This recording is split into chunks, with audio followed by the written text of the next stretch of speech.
मैं हूं डॉक्टर शैली, रेस्पिरेटरी मेडिसिन स्पेशलिस्ट। तो आज हम बात करेंगे छाती के दर्द के बारे में। छाती में जलन होना क्या सिर्फ एसिडिटी का संकेत है या फिर वह दिल की बीमारी भी हो सकता है? तो आज इसी के बारे में बात करते हैं हम।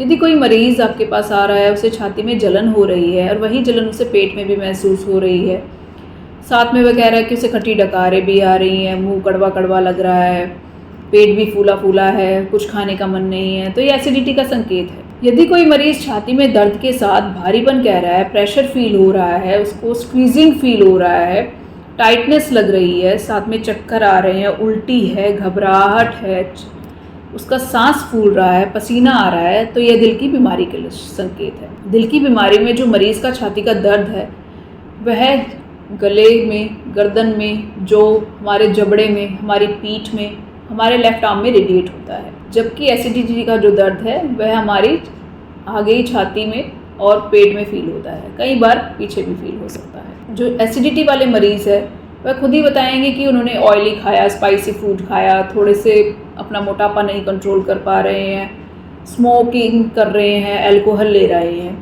जबकि जो छाती का दर्द जो दिल की बीमारी से जुड़ा हुआ है, उस केस में मरीज़ को शुगर भी हो सकता है, बीपी पहले से हो सकता है, कोई फैमिली हिस्ट्री हो सकती है, उसका कोलेस्ट्रॉल लेवल बिगड़ा हुआ हो सकता है, स्मोकिंग की हिस्ट्री हो सकती है, अल्कोहलिक हो सकता है मरीज़। अब इसमें क्या है कि भी जो मेल्स का रिलेशन क्या है, खाने के साथ एसिडिटी का क्या रिलेशन है। एसिडिटी खाना खाने के बाद बढ़ जाती है और लेटने से और आगे झुकने से उससे भी बढ़ जाती है, जबकि छाती का दर्द जो दिल से रिलेटेड है उसमें ऐसा कुछ नहीं है, खाने से उसका कोई रिलेशन नहीं है।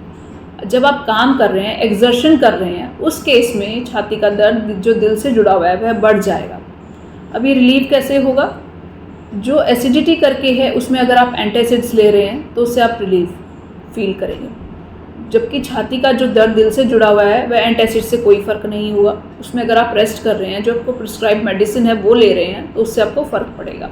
तो ये सारी चीज़ें बहुत ज़रूरी हैं। कुछ अंतर आपको पता होने चाहिए, क्योंकि अगर छोटी छोटी चीज़ें ही आपको पता होंगी तो आप टाइमली अपने आप को सेव कर सकते हैं और अपने साथ वाले को भी बचा सकते हैं। यह ज़रूरी नहीं है कि जो लक्षण मैंने बताए हैं, जो आप गूगल पे पढ़ रहे हैं, वह बिल्कुल हर पेशेंट में मिले। हर मरीज़ अलग है, हर इंसान का शरीर अलग है, हर कुछ अलग रिएक्ट करता है। तो अगर आपको कुछ लक्षण मिल रहे हैं मरीज़ में और वो लग रहा है दिल की बीमारी से रिलेटेड है, तो प्लीज़ डॉक्टर को कंसल्ट कीजिए। और अगर किसी भी मरीज़ को बार बार छाती का दर्द है और वह सोच रहा है कि उसे एसिडिटी करके है, एंटासिड से रिलीफ भी मिल रहा है, बट फिर भी उसे रिपीटेडली हो रहा है, तो प्लीज़ डॉक्टर से कंसल्ट कीजिए, अपनी ECG ज़रूर कराइए या डॉक्टर के द्वारा बताए गए टेस्ट ज़रूर कराइए। अपना ध्यान रखिए। धन्यवाद।